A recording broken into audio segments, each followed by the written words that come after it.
2, 1, record. Welcome, welcome, welcome to this edition of Sagionic 1027.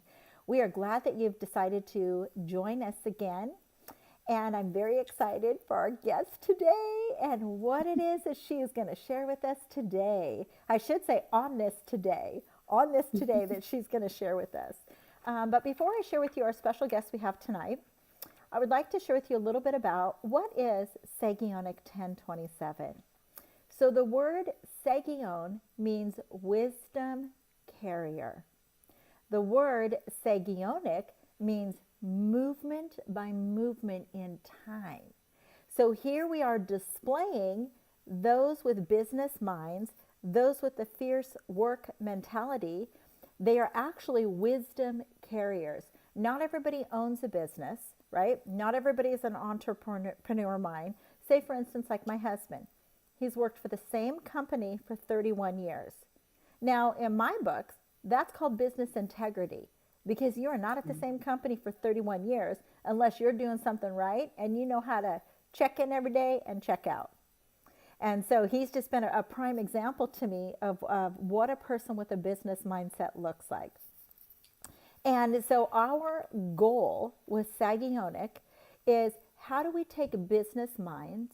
How do we take business principles? How do we take work ethics?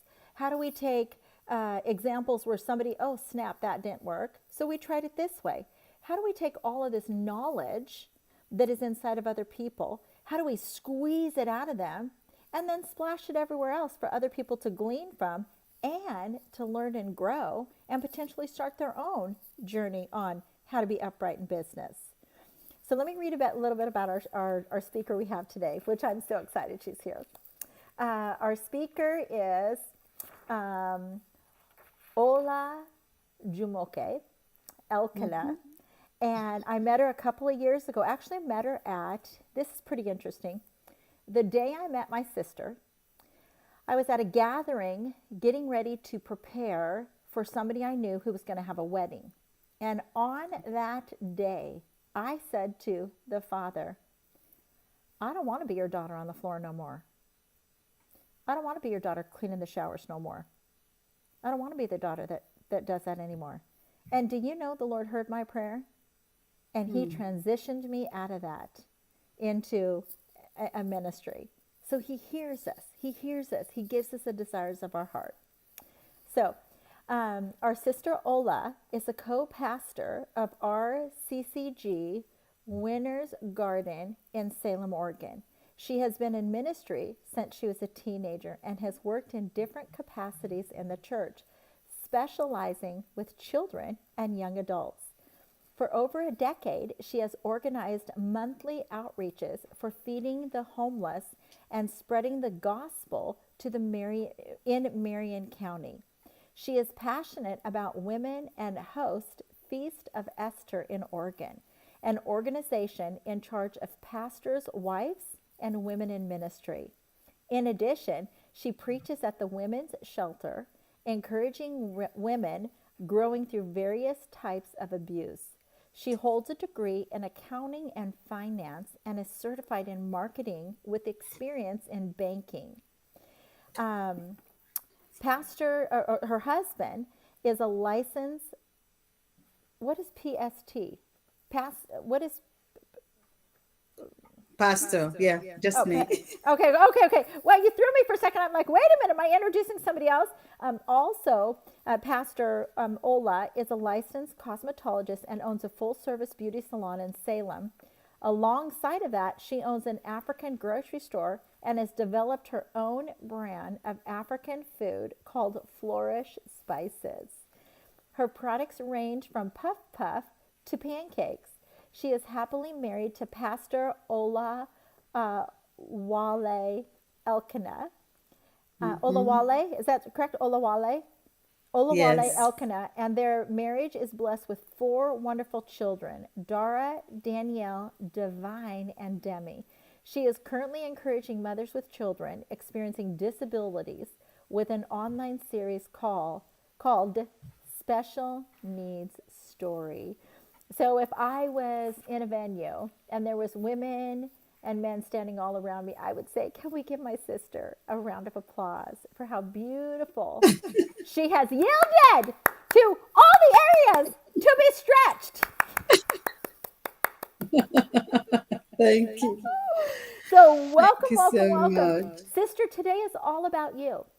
Today is about you sharing with our viewers what's on your heart. What do you want to deposit into the lives of others? So, take it away.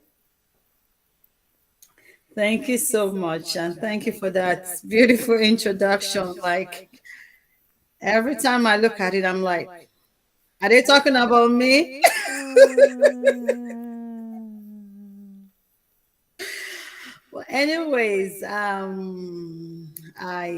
always known I'll be an entrepreneur since I was a young girl. I've always been selling and buying. And recently I was thinking, I think this food thing has always been there because I just thought of it. I'm like, I think I got my first catering job at the age of 11 or 12. And I know I've always sold while in college. I sell earrings. I People come to my room to buy, I go to the market, just buy little hair pieces, earrings, jewelry, and I just put a little amount and I sell. So I've always been selling. And of course, I grew up in Nigeria, and Okay. I thought I was probably going to do a white collar job. And my husband still laughed till today that sometimes he would look at me, he was like, I can't believe this is you, because he thought he was going to marry a woman with long nails, high heels all the time, going to the house, the ladies that can't do dishes, sophisticated. That was what he thought he married. He didn't know he married a woman with so many packages. Because the father knew that he needed a woman who kept him on his toes. Yes. Okay, well let me pause you for a second. I So, want to know. I want to know, what was your first business? Because this is becoming a resounding thing on these women that I'm interviewing. Right about 11, 12, we busted out with our very first business. So what was your very first business at 11 and my 12? very first, I think, is the food.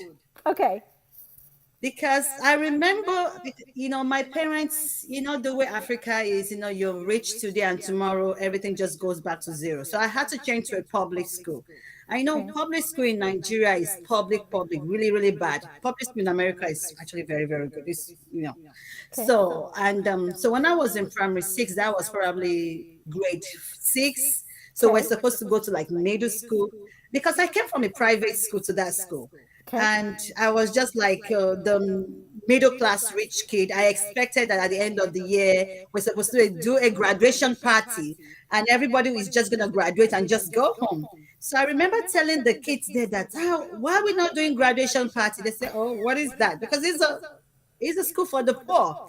So I told them to contribute money.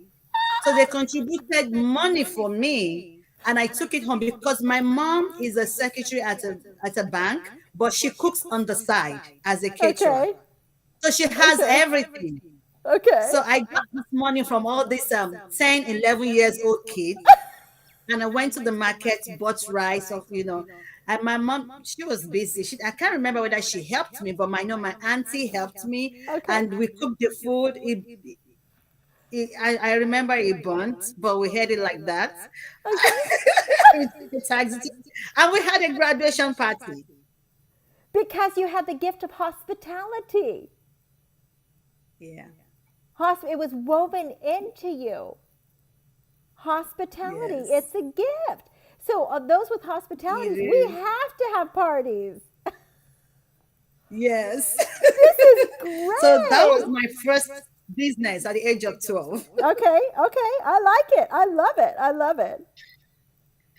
So of course went to secondary school, which is like middle school, high school. Because it was Okay. a boarding school, I can't remember I sold anything, but I just remember that I've always loved to help people. Okay. I'm this mother hen. I just wanted to help. I just have all these ideas in my head about how I want things to look. I'm a woman that likes excellence. Even though when I don't Yes. have it, I like things to be done the proper way. I'm not a perfectionist because my house is not super clean. It's crazy. But when I'm doing something, I want to do it well. That's right. So that's the way I realized I was built. So fast forward, when I got to college, I just knew I was always helping my mom to do, because my dad died very early. So I was helping my mom to do business. I'll go to the market, buy things with supply, like supply chain. But and I remember in my room in college, people are always knocking the door to buy something. I'm always selling something.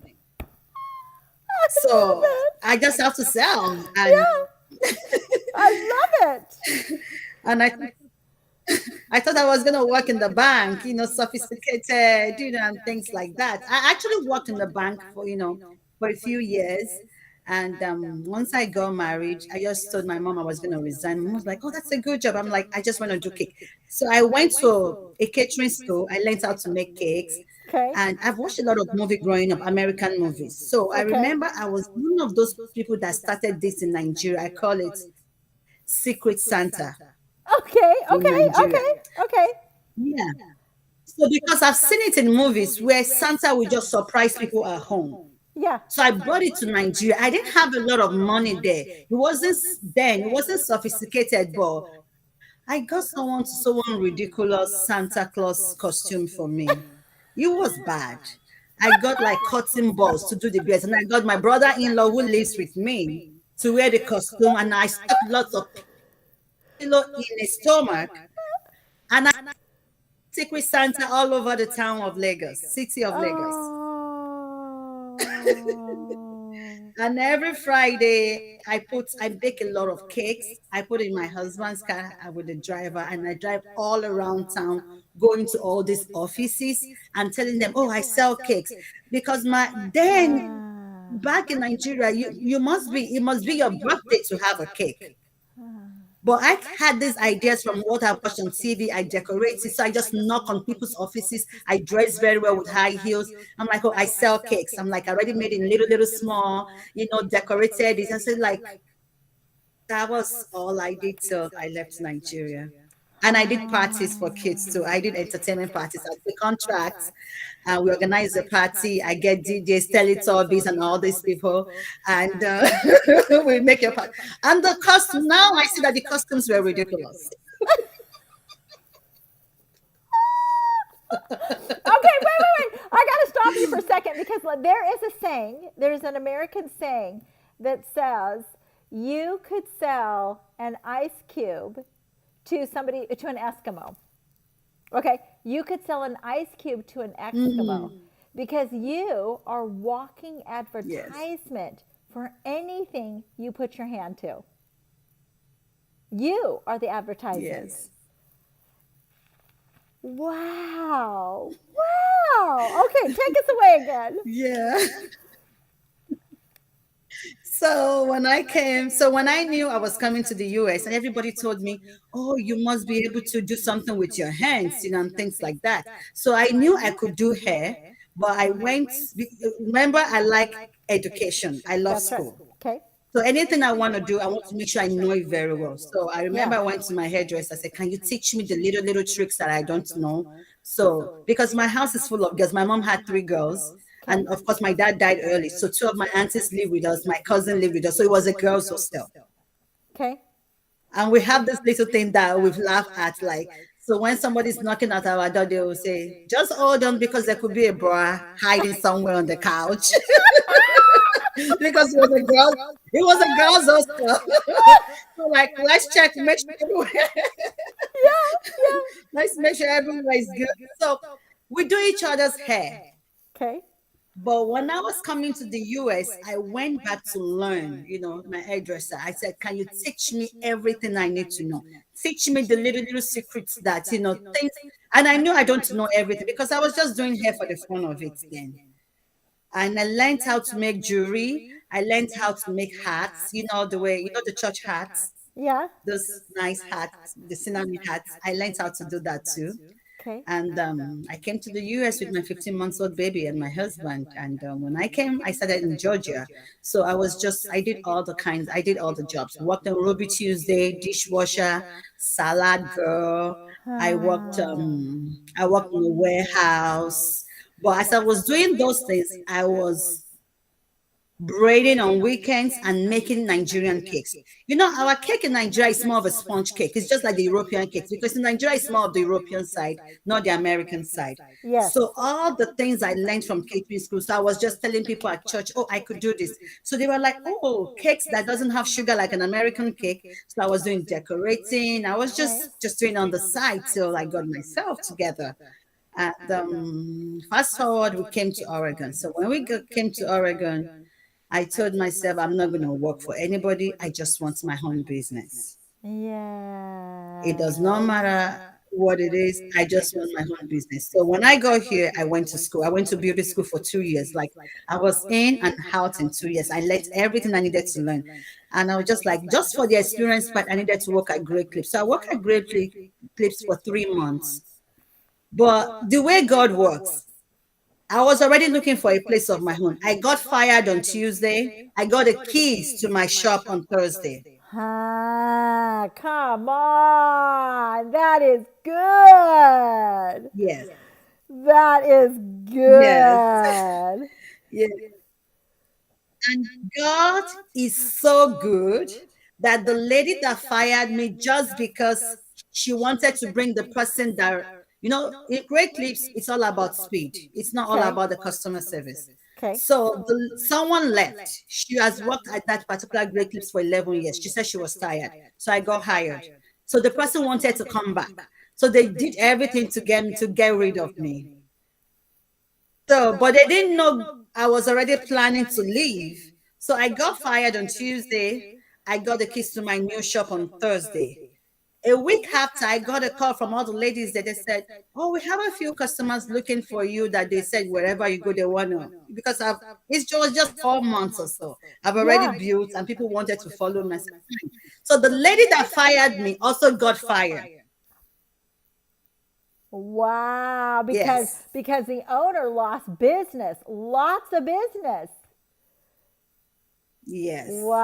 Yes. Wow. So she got fired. So I was just like, oh, it's okay. And I think I've seen her a few times after that. And I started just building the shop.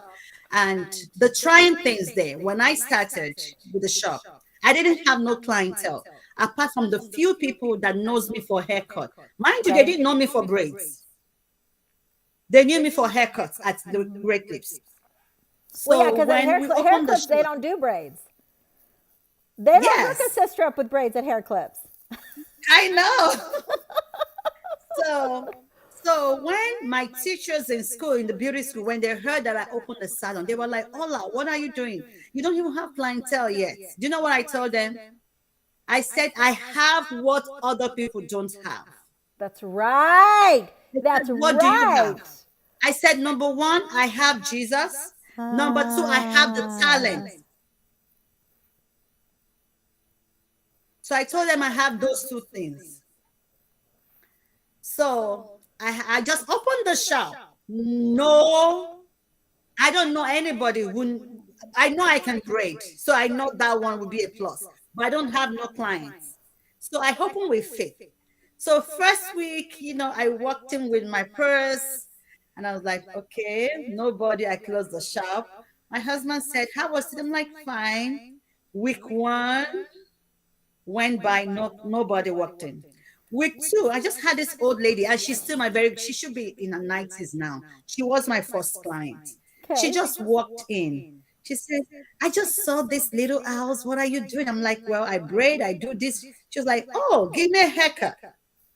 I gave her a haircut. She was my first client. And we still talk to Oh, today. Till tomorrow. She has moved to like a oh. nursing home. So once in a while, she just calls me out of our nursing home in Mount Angel just to say hi.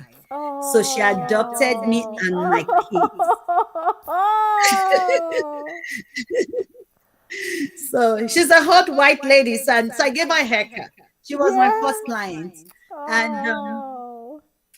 people started to say, what else can I do? I said, oh, I can do $6.99 haircuts every Wednesday. Yeah. So I started getting people in, and end of the month I can't pay the bills.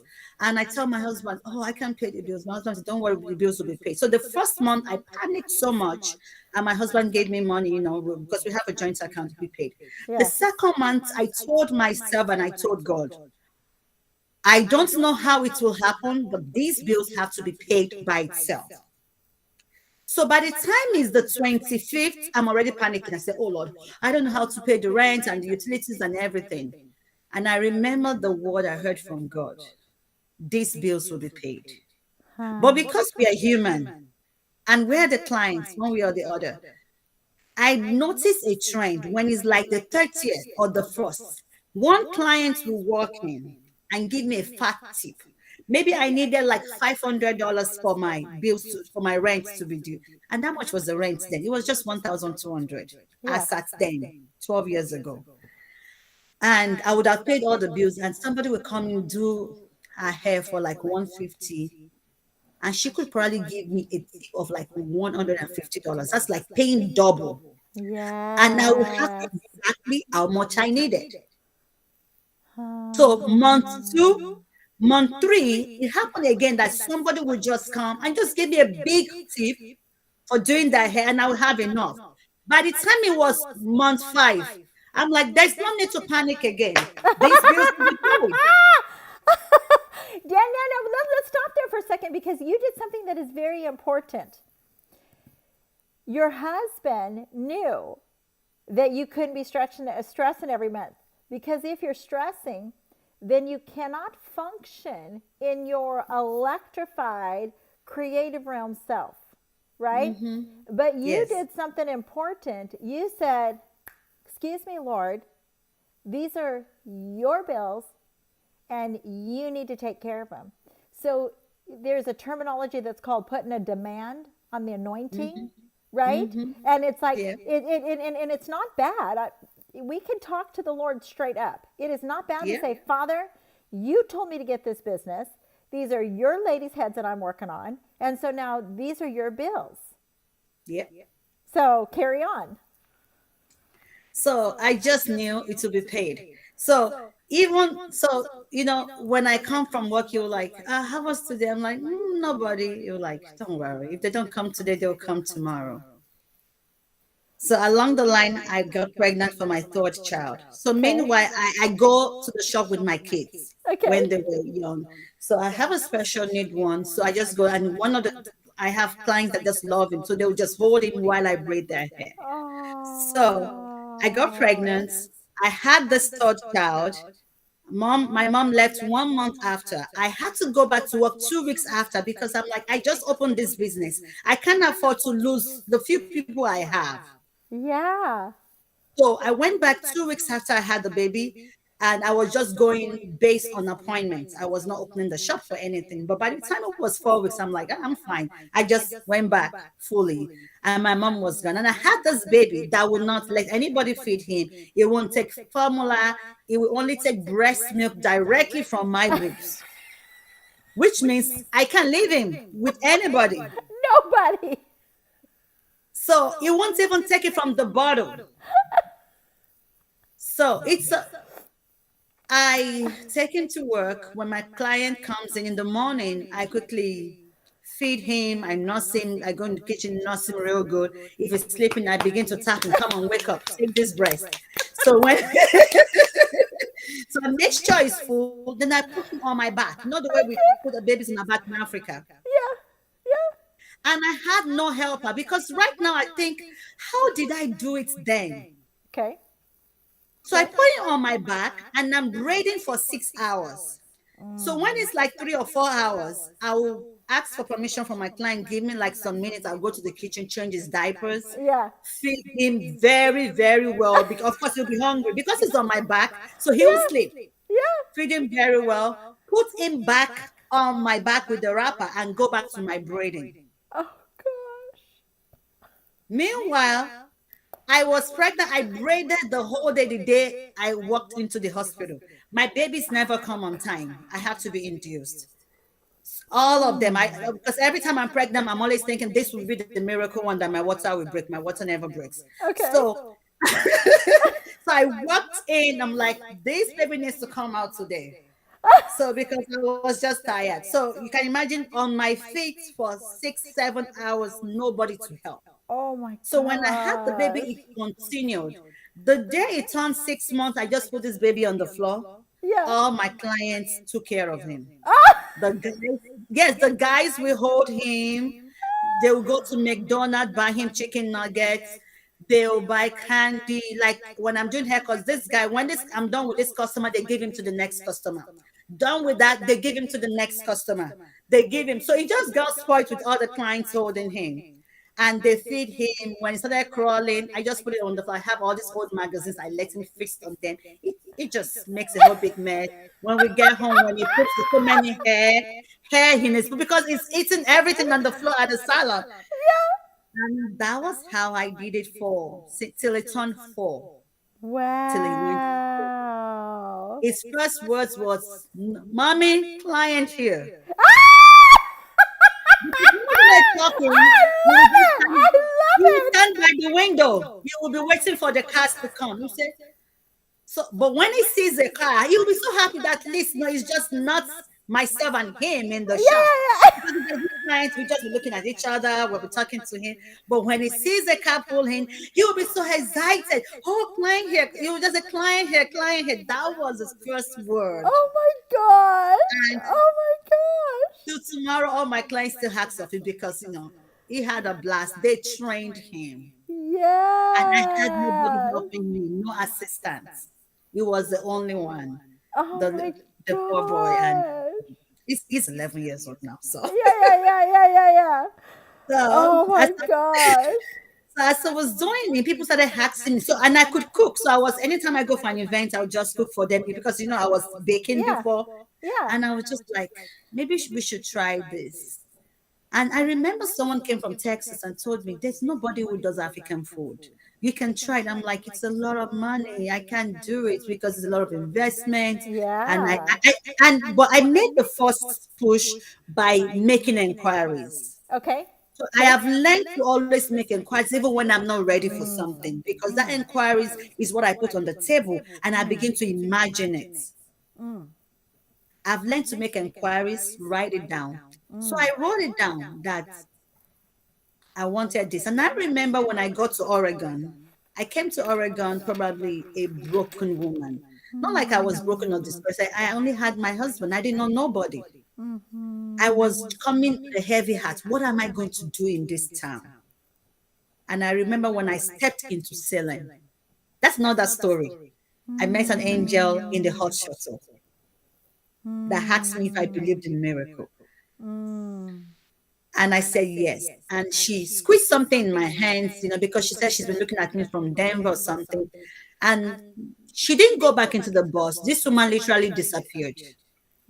And when you feel something strange Oh and yeah, you know yeah, that yeah, this yeah. is not Yes. normal. I was cold, I had goosebumps, and I began to shake. Ah. She disappeared. And when I opened my hands, it was $100. And the message I got was like, you are meant to be here. Huh. And then I told God 3 things I wanted. I said, God, I wanted a salon. I wanted an African store. And I wanted a restaurant. I didn't know how it was going to happen. So fast forward, after I had my son, when he was like 3 or 4, I can't remember, I started thinking about the grocery store. I'm like, okay. I was just praying about it, whenever I remember. And out of the blue, somebody called me from New York. It was a distant uncle. It was like, we're not blood related. Like I knew Yeah. through my uncle. It was my uncle's in-law, something like Okay. that. He said, Ola, do you still want to do business? I said, yes. He said, well, I will set you up. Said, I bring in containers of food from Nigeria and I will make you the sole distributor in Oregon and pay me whenever you have it. I'm like, that's it. Wow. You remember I have made inquiries from different people. So I needed like at least 10,000 to start this business. Yes. And I Yes. didn't have it. And out of the blue, somebody called to say, I will set you up, send you everything you need, and Huh. pay me whenever you have it. Huh. No pressure. Hmm. Till tomorrow, I still buy from him and I pay him whenever. Mm. Of course, we are Christians, so we're children of integrity. And he knows that I have the integrity. So I pay him. Even when I'm not done paying for the one batch and I still need something, he will send to me because he knows I will pay him. He Mm. was my God sent. Mm. And I Mm. started the grocery, the African food, Mm. Mm. Mm. Mm. without getting a loan. Mm. Mm. Mm. So little by Man. little, started telling people, started growing and growing and growing. And like when it was like 7, 8 years in that place, I got shelves, and I was just like, what else? I'm this woman that my life can never be boring. I'm always thinking about the next thing. I don't know what to do. If I don't have anything going, I have to look for something to do to myself. So I told my husband, I want a beauty supply. So we're like, this place is too small. What can we do? So I'm like, let's go get a credit card. So I got a credit card based on, so we got a shed. I Okay. got the biggest shed, Lowe's or Home Depot got the biggest one. We Okay. put it behind the shop. I got an electrician. We fixed it up. I said, a beauty supply. So in my mind, I was like, even if I'm not doing your hair, you're buying hair from me. All my Yeah. competitors that always say, this is business. You will have people say bad things about you. And it's all out of jealous. But I told myself, even if they don't talk to me, they won't have a choice than to come to me. If they will not sit on my chair, they will send their clients to buy hair from me. If they will not do that, they will buy my products. If they will not do that, they will walk into my shop and they will buy food because God has given me Salem to possess. That's right. That is right, sister. That is right. That is right. That is right.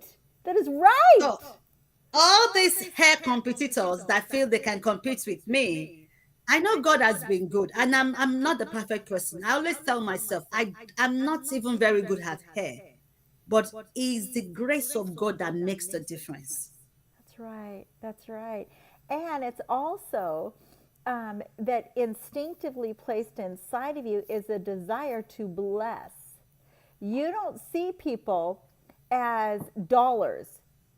You are, I will become the source. Let's think of Proverbs 31. It says, she considers a merchant ship Yes, and buys it. That's a barge, for goodness sakes. That's not, she yes, considers a little teeny tiny kid's playboat. No, that's not what it says.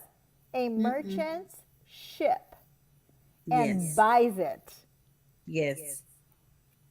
Oh, And man. from doing hair, I developed so much relationship. I let people know. I have a lady, one of my first clients. One day she was like, "What can we do to this your shop? Maybe you should stop playing Christian music and just like." I'm like, no, no, this shop. I said, for you, it's a privilege for me to do your hair Hello. because these hands Hello. are blessed. Hello. Hello. Which So I means, said, so till tomorrow, my which, shop is all oh gospel. gosh, which means every single head that you've touched, you've anointed the Yes, minds. yes. Oh, I have had situations where, being a hairdresser is like you're a doctor. yes. People sit on your chair for 3, 4 hours and they tell you their life story. And now stop. Let's pray. I Mm, pray with them. And mm. they go. I've had situations where I'm working on somebody, say maybe doing a perm, and another person will walk and I say, "Hola, come, come, come, come! God has done it." I'll take them to the kitchen. I'm like, "What did God do?" They say, "You remember we prayed about something last week or 2 weeks ago? God has done." I'm like, they'll quickly just come and give me a hug. "Oh, thank you, thank you." I say, "Bye, bye, bye." I need to go back to my clients. I have had that happen so many times. Wow. I've had situations where I have, like, when I do my 6.99 haircuts, I have what is old men, Mexicans, everybody, Okay. like they just walk in. It's a cheap haircut, Yeah. and I have had this. I have this particular man. He doesn't speak English, so he will just show me on his phone how he wants his haircut. Okay. because I'm always late too. I'm always late to work. So when I have a client and they're already waiting for me, so once I get them, I'm like, I'm so sorry, I'm late. So I quickly sit them because I'm not really totally, adjusted. I probably won't put on the TV for gospel. Okay. And they will ask me, Ola, what's going on? Where's your gospel music? I'm like, they said, because Oh. every time I had one lady said, every time I come here, I feel the presence of God. Every Oh. time I walk in here with a bad mood or something, my life never remains the same. That she walks out elevated, encouraged. I have my days I don't want to talk, but they will always talk to me because the music is making sense to them. And meanwhile, I'm always playing all these Nigerian Christian songs, English, Yoruba, all kinds of languages. So some of them don't even understand. So I was talking about the Mexican man. He said, so he was able to speak in English. He said, I don't understand what they're saying, but I know it's gospel, that I keep coming here because of the song. I don't know. You know how powerful songs are, even when you don't know the meaning. It says they are so powerful, it connects me. I have somebody who just come in to buy some, said, these your songs. It's as if I need to go back to God. Oh, People start blessing them, wow. sending a message for them to reconnect back to God. Huh. And that's the environment I wanted to create. Huh. So it's just been, Wow. then the food started. Like now I've been like, Lord, I don't want to do hair again, but looks like I can't do that because I have people that told me, oh, if you don't do hair. When during the snowstorm, I had a client came with his truck, picked me up from my house to the salon, bought me breakfast, lunch to do her hair, and brought me back home. Because it's not just the hair, it's just the force behind it. That's right. Because it's a ministry. Every business you find yourself to do is That's a right. ministry. That's right. And this is my motto. I teach people around. I said, any job you get, do it as if God is your boss. Don't do it that it's just this ordinary man, this, old man that owns the business, or you're working for the state.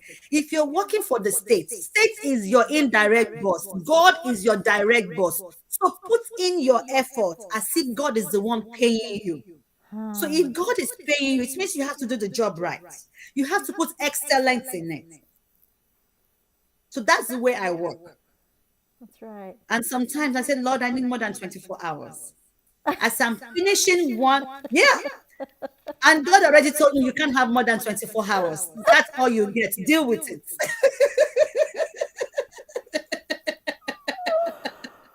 Oh gosh. Yeah. Oh. Oh, sister. So let's think of this for a second, okay?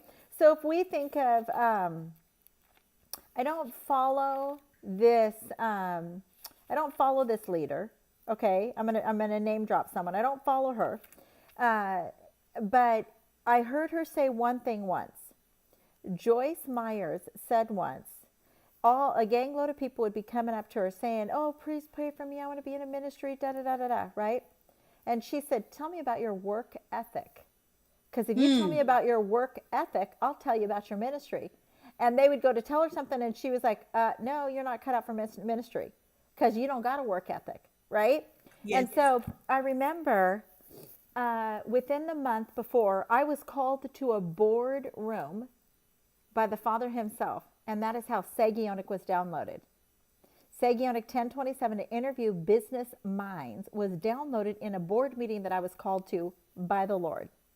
Okay, couple of weeks before he called me into the boardroom, I woke up in the middle of the night to the sound of my own voice.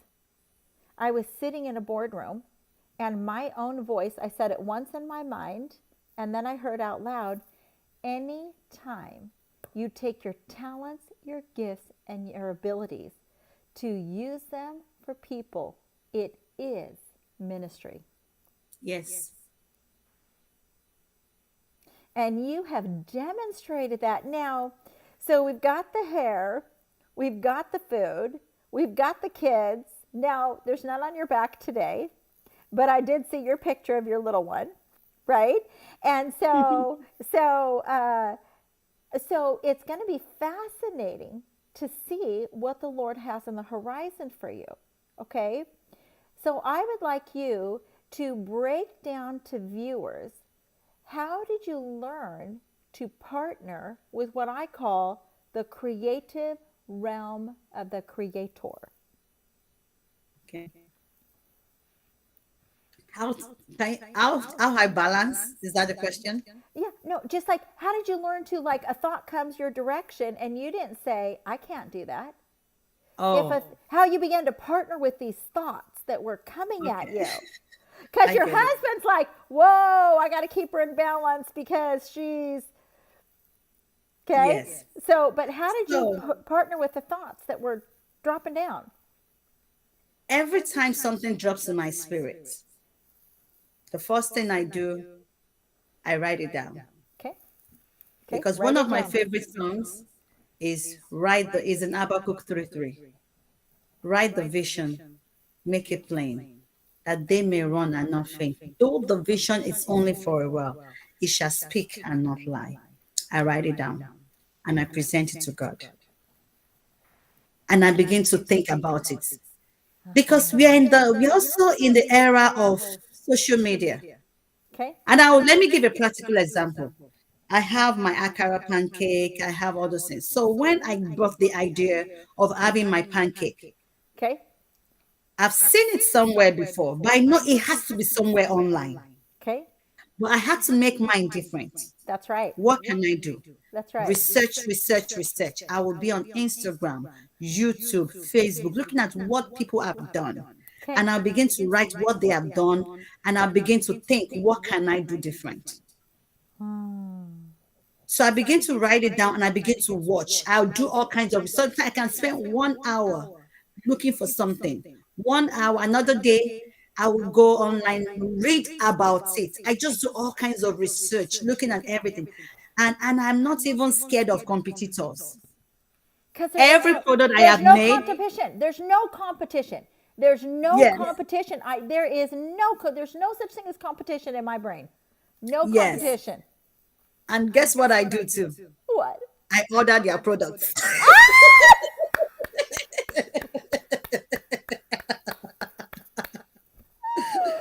I Yes, love it. I order their products. Yeah. I love it.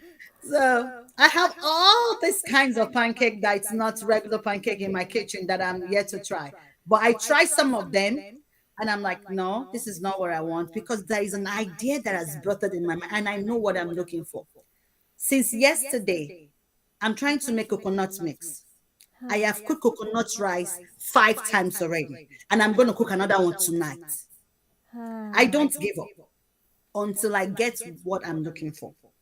I cooked coconut rice on Saturday. Yeah.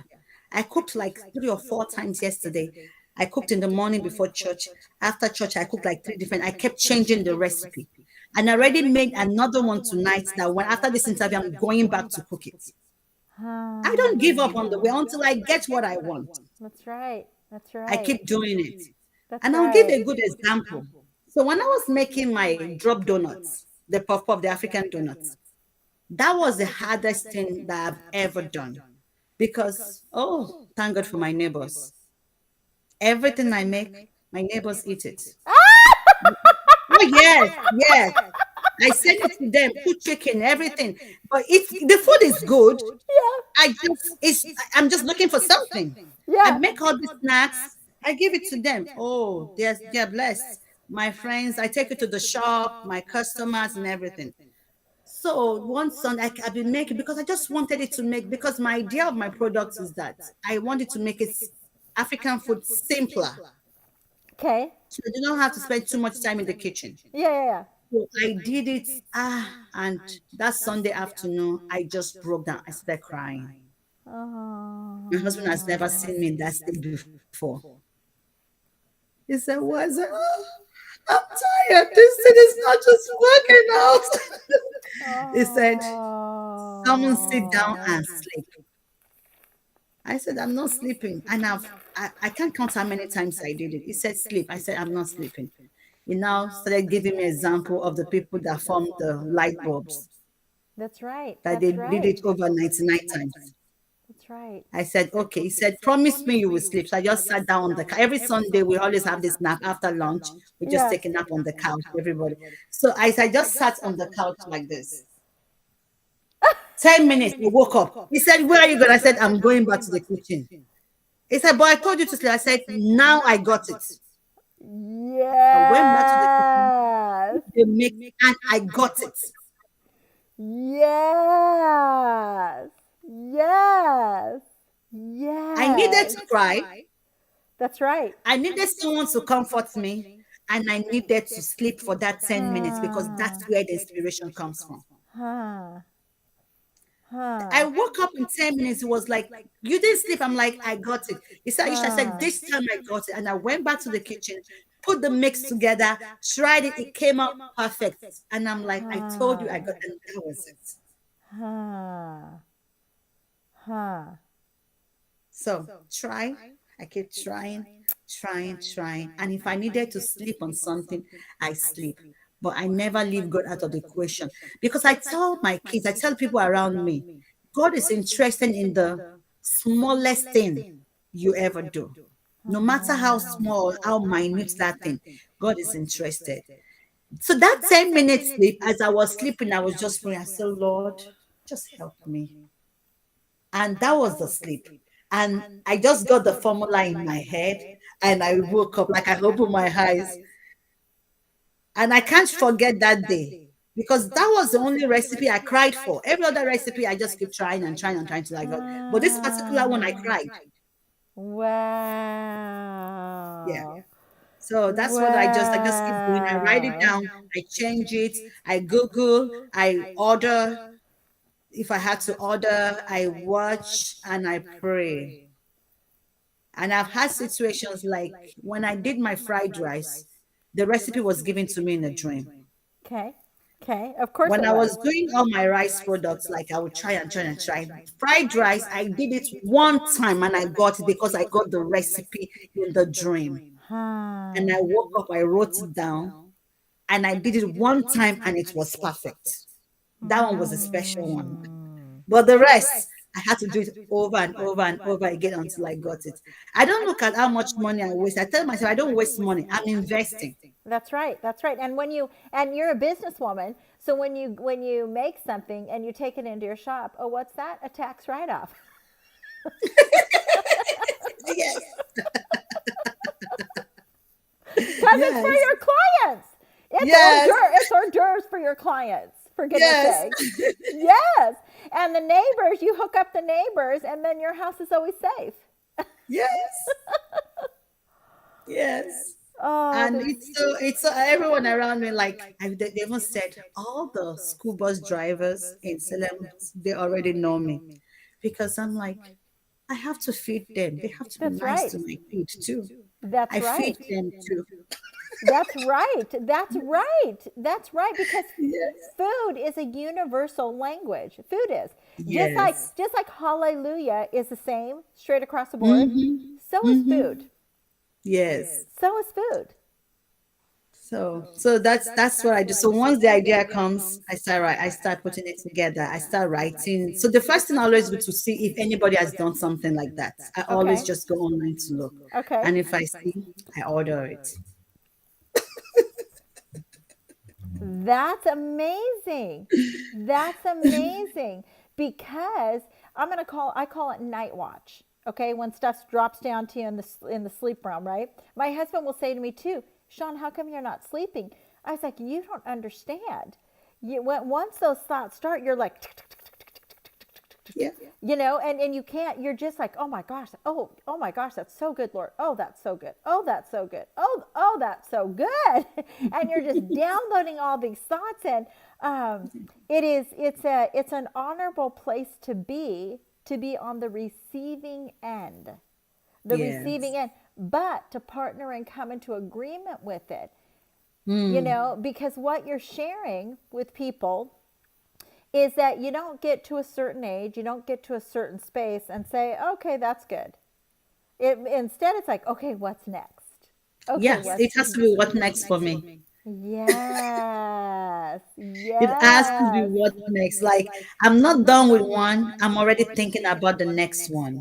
That's right. That's right. Because let's think of this for a second, okay? So, my hair has a natural weave to it. This is the natural curl, the natural color, everything, right? But somebody, but even at that, you see darker shades underneath because we're getting into the winter months, right? But somebody came up with the idea on how to use aluminum foil to put color in, Mm-hmm, right? yeah. Somebody came, Yes. back in the day, the first time I got my hair braided, that was back in the day when you still did the little beads on the bottom, the little beads, Mm-hmm. you know. Yeah. And my poor girls when they were growing up, when I would French braid their hair, they used to do this because if not, once mom was done doing their hair, their eyes were up like this. Yes, yes. That's a facelift. Yeah, because you had to do it tight to get it to stick. Yeah. And so, wow, this is so good. This is so good. So, I would like you to just be led by the Lord. How do you like snap people into, like, call them forward? And I want to use the word activate. Okay, so let's think of this in permland, right? There's a chemical that you have to mix with another chemical in order to get the colors that you need. Okay? So I would like you Yes. to take the physical realm with the spiritual realm, combine it, and share a word with our viewers. Because we've got about another 5 minutes. Okay. Okay. I think the first thing that just comes to mind is that as a woman, acknowledging God is your first step. Is the first step. I always say God made man and he needed the icing on the cake. He made a woman. And he has deposited so much in us that you shouldn't die with the things God has put in you. Give it out. If you have to write a book, write a book. And I say some people, the ministry they are called into is just to smile. Because I always imagine somebody who committed suicide, if someone has told them that God loves them 5 minutes before, maybe they wouldn't have done it. So use your potential. You are blessed. Everyone God made on earth is filled with potentials. So you have to just use it and bring it out. Let others be blessed by what you do. So enjoy what you do. Have a heart of servant too, because for you to be a leader, I was just telling them yesterday, I said, for you to be a leader, you must have a servant heart. You must serve first before you become a leader. And then what else? Just make yourself happy. Enjoy life. That's right. So I would like you to spend a moment, and potentially there are viewers on that don't know this King Jesus that you speak of. So I would like you to share with them, how do they step into this exhilarating peace that you function in, right? This joy Yeah. that you function in, this wisdom that you function in. So I would just like you to invite any viewers who are watching this, maybe they don't know this Jesus. Okay, I would just like to say something. If you don't know Jesus, you're missing a lot. And one thing, you might have the perfect and good life, but Jesus makes the difference. It just makes the difference. It's time for you to rededicate your life if probably you walked away. And if you're just hearing this for the first time, Jesus is ready and available anytime to take you. The book of Revelation says, I stand at the door and knock. If any man opens unto me, I will come in unto him and sup and probably have dinner or lunch or supper with him. And I always say, God is just waiting for you. is ever loving. You're the one that needs to come. Once He knocks at the door of your heart, and I'm sure you've heard this message before, but let this be the prompting for you tonight that Jesus is just waiting. He loves you the way you are, no matter how bad you feel you've been, how grievous your sins are. He's just ever willing to forgive. So just come to Jesus and He'll save you and make your life anew. He's waiting, and there's still reservations in heaven. The rooms are never filled. They're still waiting for you. Amen. Amen. Sister Ola, I cannot even begin to thank you enough for your time today. What a way to finish my day. What a beautiful way to finish my day. I'm looking forward to coming down and having you fix up my hair. You will love it because Anytime. you can go as tight as you want, and the Sister Sean over here is not going to complain, right? uh, and I could be your new I could be your new 54-year-old model. Yes. You know, to just share the natural gray. They call my hair virgin now because Yes, it is virgin. it's not curled, it's not colored, it's the real thing.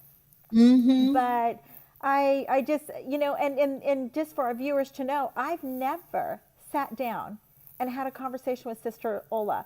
I met her one time a couple of, back in 2018.